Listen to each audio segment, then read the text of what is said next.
It's Alan and Betsy coming to you from the agency in coastal Virginia. Something we always get asked about, or we always get frustrated with the current agents that are out there, is what are the top 3 things you think make an agent successful in this business?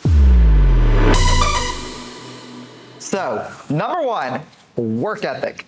People always come and they sit into my office and they go, oh, to be you, or how are you so successful? I work. Rule number 1, I work. Rule number 1, and there is no doubt, I've trained thousands of agents throughout my career, and some of them have turned out to be phenomenally successful, and some of them have turned out to be not so successful. The first thing I tell people, just like Betsy said, work ethic is the key difference between somebody that makes it in this business and somebody that doesn't. So, number 2. Number 2 is you've got to be consistent. I have a board in my office of all of the things that it has taken for me to get the way I did, where I am, of the things that I do on an everyday basis. You got to wake up first.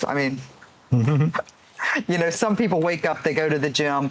Once they go into work, it really depends on the kind of business that you do. I've worked by referral since day 1 in my business, so I'm not that person that wakes up, they cold call for 2 hours, they do, for sell by owners or whatever. So it depends on the way that you do business, on what you're going to do with your day and how you're going to do it. Where I write my birthday cards and, I reach out to my sphere of influence and make phone calls like that, but it's all on how you're going to do things, on what your day's going to look like.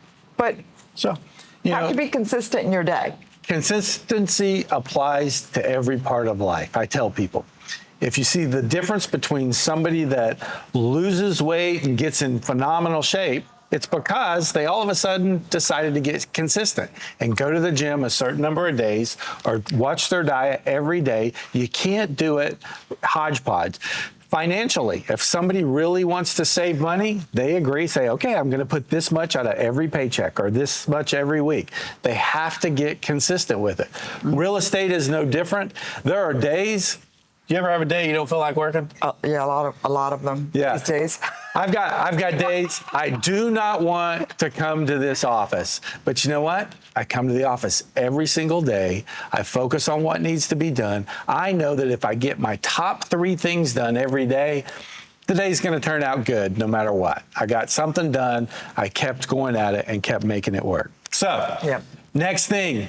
3rd thing that we really believe makes for a successful agent, whether you're out there or whether you're thinking of coming in, is relationship skills. Unbelievable.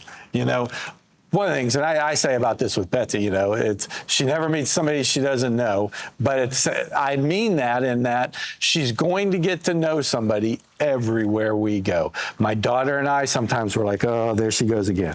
We just want to have a quiet trip to the grocery store, to a restaurant. Doesn't happen. You know why? Because Betsy is just phenomenal at building relationships. And I think any agent in this business that wants to be successful and move forward, that is a skill set that they need to polish. And it can be learned. You can train and learn things and do it. Her, I don't think she had to learn it. I think she's like, what were you in high school? Most talkative. Most talkative. I think that applies today also. 600 people at Great Bridge class of 93, most talkative, but I was also a cheerleader and I was also a little Miss Chesapeake. And so I was a little pageant girl. And, it's how it's who you are. That's me. I like to be out there and, I like to, everybody's got their thing. That's your thing. But I think that is an important thing for agents to understand as the world has changed, as we've got more technologically involved in our business and in our industry. I think the relationship side matters more than it ever has. My teachers say that mouth finally paid off. So, Alan and Betsy, we'll see you next time.